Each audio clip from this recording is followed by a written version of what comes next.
Bonjour à tous, j'espère que vous allez bien. On se retrouve de nouveau ce dimanche pour prendre un temps pour louer et adorer Dieu avant de pouvoir se retrouver tous ensemble pour le faire. Le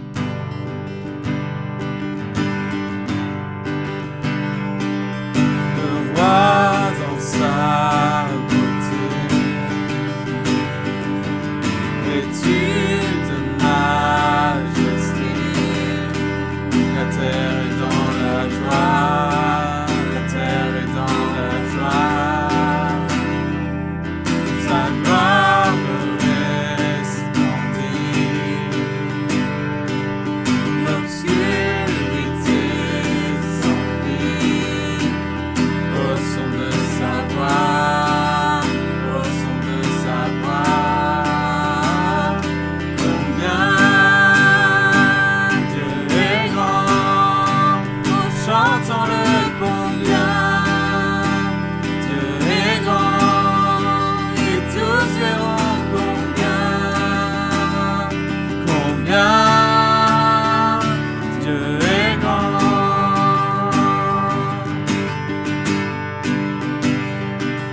Car d'âge en âge il vit, le temps lui est soumis, commencement et fin, commencement et fin, célèbre dignité, Dieu d'éternité, il est l'agneau divin, il est l'agneau divin. Combien Dieu est grand, chantons-le combien Dieu est grand, et tous verront combien Dieu est grand.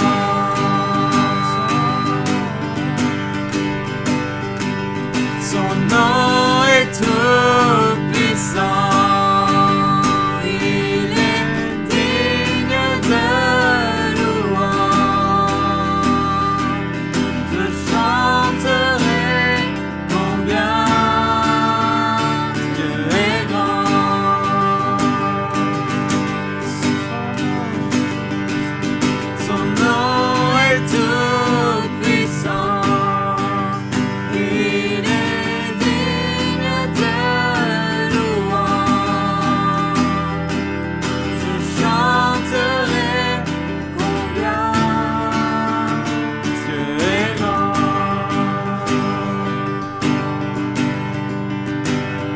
Combien Dieu est grand. Chantons-le combien Dieu est grand, et tous verront combien Dieu est grand.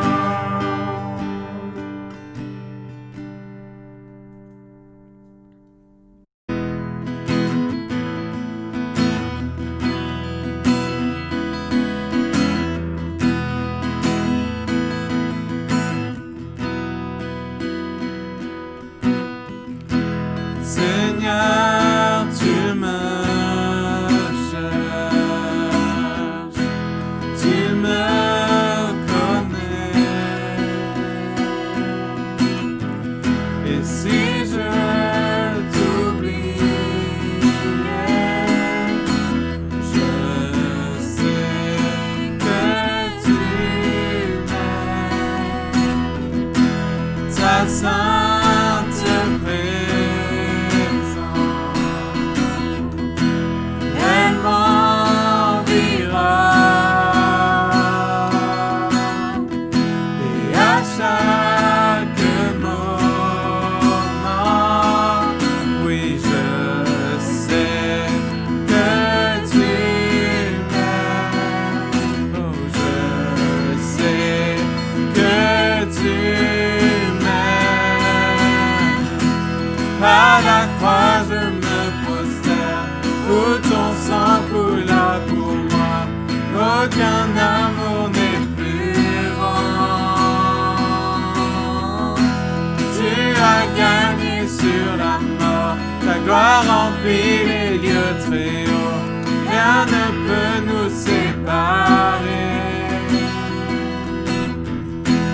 Tu marches devant moi, tu gardes mes pas, ta main me soutient. Je sais que tu m'aimes, je sais que tu m'aimes. À la croix je me prosterne, où ton sang coula pour moi. Aucun amour n'est plus grand. Tu as gagné sur la mort, ta gloire remplit les lieux très hauts, rien ne peut nous séparer. À la croix je me prosterne, où ton sang coula pour moi. Aucun amour n'est plus grand. Tu as gagné sur la mort, ta gloire remplit les lieux très hauts, rien ne peut nous séparer. Tu déchires le voile, tu traces un chemin, car tu as tout accompli. Tu déchires le voile, tu traces un chemin, car tu as tout accompli. Si tout s'effondrait devant mes yeux, tu resterais là. Oui, je sais que tu m'aimes. Oh, je sais que tu m'aimes. À la croix je me prosterne, où ton sang coula pour moi. Aucun amour n'est plus grand. Tu as gagné sur la mort, ta gloire remplit les lieux très hauts, rien ne peut nous séparer. À la croix je me prosterne, où ton sang coula pour moi. Aucun amour n'est plus grand. Tu as gagné sur la mort, ta gloire remplit les lieux très hauts, rien ne peut nous séparer.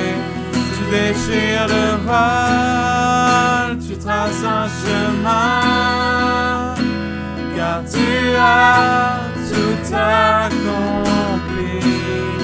Tu déchires le voile, tu traces un chemin, car tu as tout accompli. Oui Seigneur, je te remercie pour ton sacrifice parfait à la croix, Seigneur.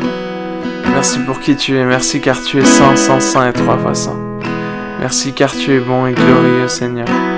Merci parce que nous ne voulons pas oublier que tu es mort pour nous, Seigneur. Nous ne voulons pas oublier à quel point tu as dû donner ta vie pour nous, Seigneur. Merci, juste merci pour qui tu es, pour tout ce que tu fais. Tu es bon et glorieux, mon Père. Amen.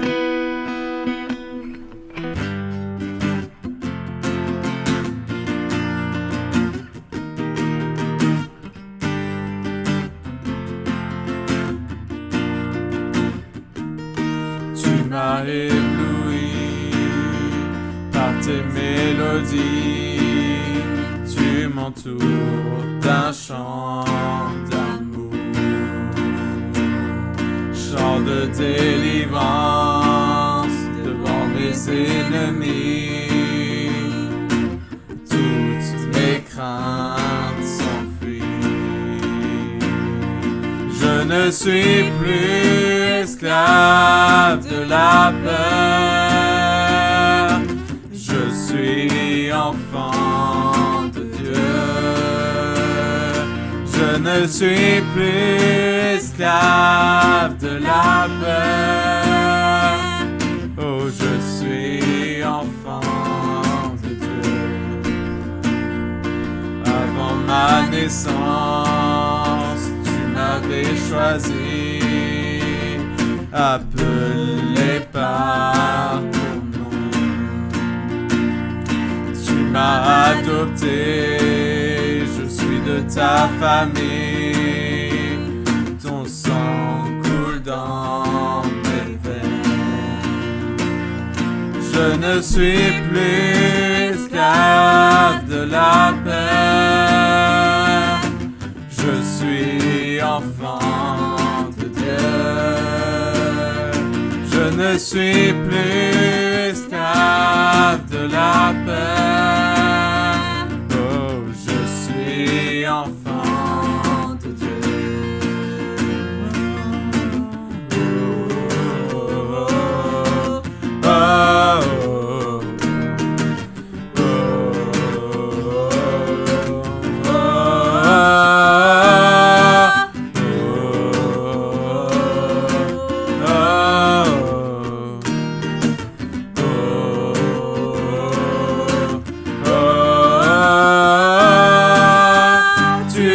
la mer et je peux la traverser.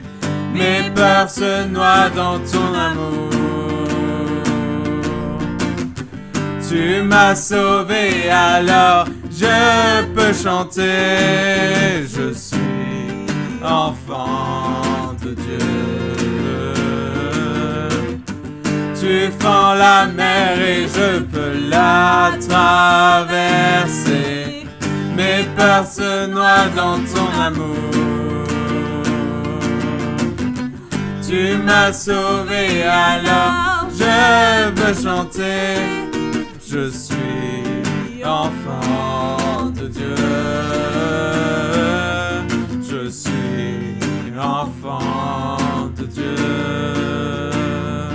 Oh, je suis enfant de Dieu.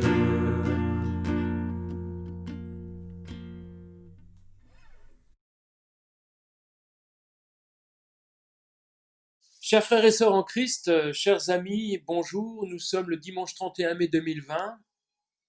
La bonne nouvelle est que nous pouvons reprendre nos activités avant la pandémie qui a tant sévi et qui nous menace toujours. Demeurons sereins par notre attitude responsable en respectant toutes les directives gouvernementales en vigueur. Que Dieu vous bénisse pour toute l'exemplarité de votre comportement. Encore un peu de temps et nous allons pouvoir à nouveau nous retrouver ensemble dans l'église pour le célébrer et le glorifier. En attendant ce moment de réjouissance commune, prenons le temps de lire un passage qui nous parle de la façon d'annoncer les nouvelles du royaume, celle du ciel et de la volonté de Dieu qui règne merveilleusement en ce lieu de sécurité pour ceux qui y sont parvenus. Prenons ensemble un passage de l'histoire de David, lors de la rébellion d'Absalom, son fils premier-né, pour parler de la manière d'annoncer la nouvelle. Lisons ensemble ce passage dans 2 Samuel au chapitre 18 et au verset 24 à 33. David était assis entre les portes, entre les deux portes. La sentinelle alla sur le toit de la porte vers la muraille. Elle leva les yeux et regarda. Et voici un homme courait tout seul. La sentinelle cria et avertit le roi. Et le roi dit, s'il est seul, il apporte des nouvelles. Et cet homme arrivait toujours plus près. La sentinelle vit un autre homme qui courait, elle cria au portier, voici un homme qui court tout seul. Le roi dit, il apporte aussi des nouvelles. La sentinelle dit, la manière de courir du premier me paraît celle d'Achimaatz, fils de Tsadok. Et le roi dit, c'est un homme de bien. Et il apporte de bonnes nouvelles. Achimaatz cria et il dit au roi, tout va bien. Il se prosterna devant le roi, la face contre terre, et dit, béni soit l'Éternel ton Dieu qui a livré les hommes qui levaient la main contre le roi mon Seigneur. Le roi dit, le jeune homme, Absalom, est-il en bonne santé? Achimaatz répondit, j'ai aperçu un grand tumulte au moment où Joab envoya le serviteur du roi et moi, ton serviteur, mais je ne sais ce que c'était. Et le roi dit, mets-toi là de côté, et Achimaatz se tint de côté. Aussitôt arriva Cushi, et il dit, que le roi, mon seigneur, apprenne la bonne nouvelle. Aujourd'hui l'Éternel t'a rendu justice en te délivrant de la main de tous ceux qui s'élevèrent contre toi. Le roi dit à Cushi, le jeune homme Absalom est-il en bonne santé? Cushi répondit, qu'il soit comme ce jeune homme, les ennemis du roi mon seigneur, et tous ceux qui s'élèvent contre toi pour te faire du mal. Alors le roi, saisi d'émotion, monta dans la chambre au-dessus de la porte et pleura. Il disait en marchant, mon fils Absalom, que je ne suis-je mort à ta place, Absalom, mon fils, mon fils. Vous voyez, le contexte de ce passage décrit la bonne nouvelle apportée à David à l'issue de la confrontation violente qui opposa les hommes d'Absalom, qui représentaient une grande partie des hommes de guerre d'Israël, et ceux de David en moindre nombre. Cette confrontation était inéluctable et la seule réponse possible à la question de la rébellion. En effet, le premier fils de David, Absalom, s'était élevé en souverain légitime contre son père, le roi, par stratège et à l'insu du peuple. Pour autant, il est écrit que cette conjuration s'est révélée payante pour Absalom, car le peuple a été de plus en plus nombreux auprès de lui. Et c'est cette sous pression que le roi David et ses fidèles serviteurs durent fuir, attendant le moment d'une confrontation dont l'issue déterminait le règne de l'un ou de l'autre. Soit la continuité du règne de David, soit le commencement de celui d'Absalom. La Bible mentionne de nombreuses rébellions, plusieurs d'entre elles, dirigées contre des chefs établis par Dieu, étaient vouées à l'échec comme celle que nous découvrons entre David et Absalom, ou celui entre un père et un fils. D'autres rébellions ont été menées par des hommes méchants contre d'autres hommes méchants, ont pu réussir, mais la vie des rebelles s'est généralement déterminée de manière violente.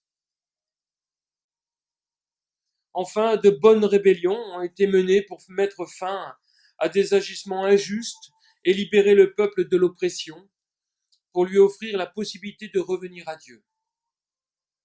Nous pourrions ainsi noter pas moins de 18 rébellions qui se déroulèrent historiquement dans l'Ancien Testament en relation avec Israël, entre autres, mais au-delà de ce sujet approprié aussi à l'histoire de l'humanité, il est intéressant de cibler dans cette parole de Dieu ce passage qui nous invite à vivre la bonne nouvelle apportée à David. Il est donc question de deux hommes qui accourent du lieu de la confrontation qui venait de se terminer. Ils sont sortis de la forêt d'Éphraïm, tous deux pour annoncer la nouvelle que l'Éternel a rendu justice à David en le délivrant de la main de ses ennemis une fois de plus. La motivation des deux hommes envers David était semblable, bien que leurs traits de caractère ne l'étaient pas. Nous pouvons lire ce passage de 2 Samuel au chapitre 18 au verset 15 à 23, l'histoire de ces deux hommes qui courent, qui veulent courir pour annoncer la nouvelle. 10 jeunes gens qui portaient les armes de Joab entourèrent Absalom, le frappèrent et le firent mourir. Joab fit sonner de la trompette et le peuple revint, cessant ainsi de poursuivre Israël parce que Joab l'en empêcha. Ils prirent Absalom, le jetèrent dans une grande fosse au milieu de la forêt et mirent sur lui un très grand monceau de pierre. Tout Israël s'enfuit, chacun dans sa tente. Au verset 19, Achimaatz, fils de Tsadok, dit « Laisse-moi courir et porter au roi la bonne nouvelle que l'Éternel lui a rendu justice en le délivrant de la main de ses ennemis. » Joab lui dit « Ce n'est pas à toi qui dois porter aujourd'hui les nouvelles, tu les porteras un autre jour, mais non aujourd'hui, puisque le fils du roi est mort. » Et Joab dit à Cushi « Va et annonce au roi ce que tu as vu. » Cushi se prosterna devant Joab et courut. Achimaatz, fils de Tsadok, dit encore à Joab, « Quoi qu'il arrive, laisse-moi courir après Cushi. » Et Joab dit, « Mais pourquoi veux-tu courir, mon fils? Ce n'est pas un message qui te sera profitable. Quoi qu'il arrive, je veux courir, reprit Achimaatz, et Joab lui dit, cours, Achimaatz, courut par le chemin de la plaine, et il devança Cushi. David était assis entre les deux portes, la sentinelle alla sur le toit de la porte vers la muraille, elle leva les yeux et regarda, et voici un homme courait tout seul, et la sentinelle cria et avertit le roi. Le roi dit, s'il est seul, il apporte des nouvelles. Et cet homme arrivait toujours plus près. La sentinelle vit un autre homme qui courait, elle cria au portier, voici un homme qui court tout seul. Le roi dit, il apporte aussi des nouvelles. Ces deux annonceurs se prénommaient pour l'un Achimaatz, comme nous venons de le voir, fils de Tsadok, et l'autre Cushi, sans plus de précision. Nous savons dans ces passages qu'Achimaatz était un homme de bien, et par conséquent, lorsqu'il apparut aux yeux de la sentinelle, où se trouvait retranché David, David en déduit qu'il apportait de bonnes nouvelles. Achimaatz se positionna dans la course en premier, vis-à-vis de Cushi, bien qu'il fût parti en seconde position du lieu de la confrontation. Un homme déterminé autant que l'autre a parlé en premier au roi afin d'amenuire le drame qui allait vivre David en apprenant la mort de son fils Absalom. Cushi, lui, n'a pas tergiversé à la question de David au sujet de son fils Absalom. Le roi dit à Cushi, le jeune homme Absalom est-il en bonne santé? Et Cushi répondit, qu'il soit comme ce jeune homme, les ennemis de mon roi, mon Seigneur, et tous ceux qui s'élèvent contre toi pour te faire du mal. C'est une bonne nouvelle. Une bonne nouvelle peut être portée et apportée de deux manières différentes. L'une ne présente que le bon côté de la bonne nouvelle, c'est-à-dire la victoire, la faillite des ennemis de David, le rétablissement des prérogatives du roi, mais se préserve bien d'annoncer ce qui fait du mal. L'autre manière de présenter la nouvelle est différente, dans le sens où les deux côtés, c'est-à-dire le bon et le mauvais côté, sont dévoilés. La victoire, donc, la faillite des ennemis, le rétablissement des prérogatives du roi sont annoncés, bien entendu, mais aussi le drame de la mort d'Absalom, son fils. Achimaatz a craint de dire au roi la vérité concernant la mort de son fils, alors que Cushi la révèle avec force. Le bien comme le mal est proclamé dans la victoire. Le bien et le mal est proclamé à l'issue de la victoire. Tous deux ont annoncé la vérité, mais l'un plus que l'autre. Par amour pour David, l'un agit avec prudence, et par amour pour David, l'autre agit sans prévenance aucune. La défaite d'Israël contre David est plus facile à dire que la mort d'Absalom à sa tête. Il est aussi plus facile de parler du ciel qui est acquis par la victoire du Fils de Dieu pour tous ceux qui croiront à la bonne nouvelle, mais il est plus difficile de parler de l'enfer qui est choisi par tous ceux qui ne croiront pas au Fils de Dieu. Lorsque l'on pose la question du destin des incrédules à l'évangile de Jésus-Christ, l'amour des âmes devrait nous presser à leur dire tout ce que l'amour de Dieu a fait pour eux et pour nous, en envoyant son Fils unique mourir et payer notre rachat auprès de la justice de Dieu. Mais lorsque la question préoccupante de ces mêmes âmes demande des précisions ou des éclaircissements, par exemple sur l'abandon des péchés ou de vivre la non-conformité au siècle présent, la vérité de la bonne nouvelle est plus difficile à être déliée de tout sentiment humain. Parce que nous devons réaliser que c'est pas seule la parole de la vérité que nous connaissons l'espérance qui est réservée dans les cieux. Il est écrit que le Seigneur Jésus enseignait la voie de Dieu selon la vérité.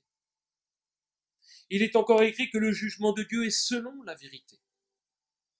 Que l'apôtre Paul a toujours parlé aux chrétiens de Corinthe selon la vérité.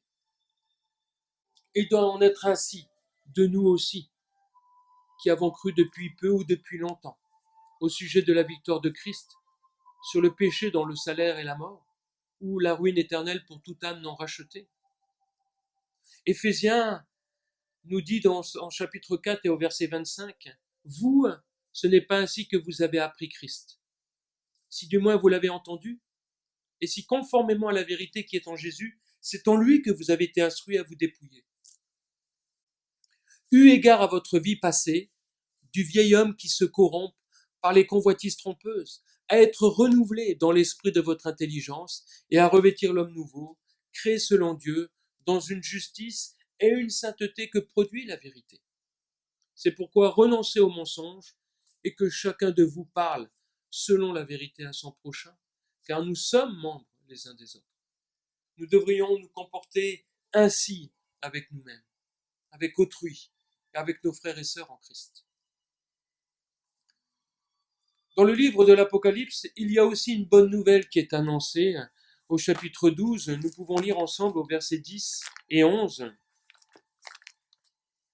« J'entendis dans le ciel une voix forte qui disait « Maintenant le salut est arrivé, ainsi que la puissance, le règne de notre Dieu et l'autorité de son Christ, car il a été précipité l'accusateur de nos frères, celui qui les accusait devant notre Dieu jour et nuit. Ils l'ont vaincu à cause du sang de l'agneau et à cause de la parole de leur témoignage, et ils n'ont pas aimé leur vie jusqu'à craindre la mort. C'est pourquoi réjouissez-vous, cieux, et vous qui habitez dans les cieux, malheur à la terre et à la mer, car le diable est descendu vers vous, animé d'une grande colère, sachant qu'il a peu de temps. » La Bible est ainsi faite, mes amis, c'est-à-dire avec toute la vérité annoncée d'avance. Lorsqu'elle annonce que le salut est arrivé, que le règne et la puissance de Dieu et l'autorité de son Christ sont parvenus, ce n'est pas sans omettre la défaite de Satan qui se manifestera par sa présence même sur la terre et donc avec les malheurs qui en découleront. Le salut, oui. Le règne et la puissance de Dieu, oui. L'autorité de son Christ, encore oui. Mais oui aussi pour le malheur à la terre, à cause de la descente du diable sur elle. Au sujet du diable, précipité sur la terre, il est écrit qu'il lui sera donné le pouvoir d'agir pendant 42 mois, qu'il ouvrira la bouche pour proférer des blasphèmes contre Dieu, pour blasphémer son nom, son tabernacle, c'est-à-dire le temple dans le ciel, et de ceux qui habitent dans le ciel, qu'il lui sera donné de faire la guerre aux saints et de les vaincre, qu'il lui sera donné d'avoir autorité sur toute tribu, sur tout peuple, sur toute langue, sur toute nation, et tous les habitants de la terre l'adoreront, ceux dont le nom n'a pas été écrit dans le livre de vie de l'agneau et qui a été immolé dès la fondation du monde. La bonne nouvelle n'est pas celle que l'on vous annonce si elle n'est pas complètement annoncée. La bonne nouvelle, c'est que Dieu est souverain, mais la complète vérité, c'est que son Fils a été immolé pour cela. Si l'annonce de la nouvelle de Cushi, David fut saisi d'émotion et monta dans la chambre au-dessus de la porte pour pleurer toutes les larmes de son corps sur un fils rebelle. Comment pourrions-nous comprendre plus encore toute la douleur du Père envers un fils qui a obéi jusqu'à la mort pour faire sa volonté? Il est écrit que depuis la 6e heure jusqu'à la 9e heure à la croix, il y eut des ténèbres sur toute la terre, et c'est alors que Jésus s'est écrié d'une voix forte, « Eli, Eli, lama sabachthani » c'est-à-dire « Pourquoi m'as-tu abandonné ?» Des heures d'agonie, pour le Père comme pour le Fils, à cause de nos péchés. C'est le prix du sang du Fils de Dieu qui comble de bien l'âme affamée. Oui, Dieu règne, mais son Fils est mort. Son Fils est mort pour que nous puissions régner dans l'éternité avec lui. Il est écrit que heureux, je voudrais vous lire ce passage pour terminer,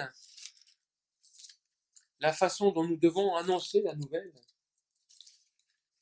J'entendis dans le ciel comme la voix forte d'une foule nombreuse qui disait Alléluia. Le salut, la gloire et la puissance sont à notre Dieu parce que ses jugements sont véritables et justes, car il a jugé la grande prostituée qui corrompait la terre par sa débauche, et il a vengé le sang de ses serviteurs en le redemandant de sa main. Et ils dirent une seconde fois Alléluia. Si la fumée monte au siècle des siècles. Et les 24 vieillards et les 4 êtres vivants se prosternèrent et adorèrent Dieu, assis sur le trône en disant Amen, Alléluia. Et une voix sortit du trône disant Louez notre Dieu, vous tous ses serviteurs, vous qui le craignez, petits et grands. Et j'entendis comme la voix d'une foule nombreuse, comme un bruit de grosses eaux, et comme un bruit de forts coups de tonnerre, disant Alléluia, car le Seigneur notre Dieu Tout-Puissant est entré dans son règne. Réjouissons-nous, soyons dans l'allégresse, et donnons-lui gloire, car les noces de l'agneau sont venues, son épouse s'est préparée, et il lui a été donné de se revêtir de fin lin, éclatant pur, car le fin lin, ce sont les œuvres justes des saints. Et l'ange me dit, écris, heureux ceux qui sont appelés au festin des noces de l'agneau. Puis il me dit, ces paroles sont les véritables paroles de Dieu. Je tombais à ses pieds pour l'adorer, mais il me dit, garde-toi de le faire. Je suis ton compagnon de service et celui de tes frères qui ont le témoignage de Jésus. Adore Dieu, car le témoignage de Jésus est l'esprit de la prophétie. Voyez combien une bonne nouvelle est composée aussi de malheur pour les uns et de bonheur pour les autres. Certains seront jugés, condamnés, détruits, comme celle de la grande prostituée qui sera jugée. Mais nous voyons aussi que Dieu appelle ceux qui auront cru, que Dieu appelle ceux qui se sont revêtus des œuvres pures, justes des saints. Que Dieu vous bénisse richement en Jésus-Christ, dans votre façon de parler, dans votre façon de dire la vérité à votre prochain, à vous-même, à votre entourage et à ce monde perdu. Que Dieu vous bénisse richement en Jésus-Christ. Amen.